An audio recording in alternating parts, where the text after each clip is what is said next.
So let's talk about AWS shared responsibility, which simply means we want to know the difference between our responsibility and AWS responsibility.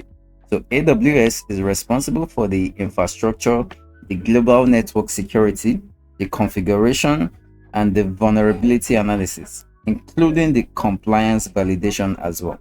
But for we here, we are responsible for creating users, groups, roles, policies, and even management of our accounts, and also monitoring our account.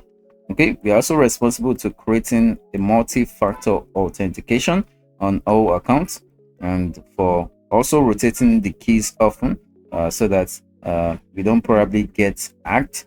Okay, and we also use IAM tools to apply appropriate permissions. So we are responsible for that, for giving a specific IAM permissions or policies or even roles. Okay, and then lastly, we analyze access patterns and review permissions if needed. Okay, so this is just the shared responsibility model for IAM.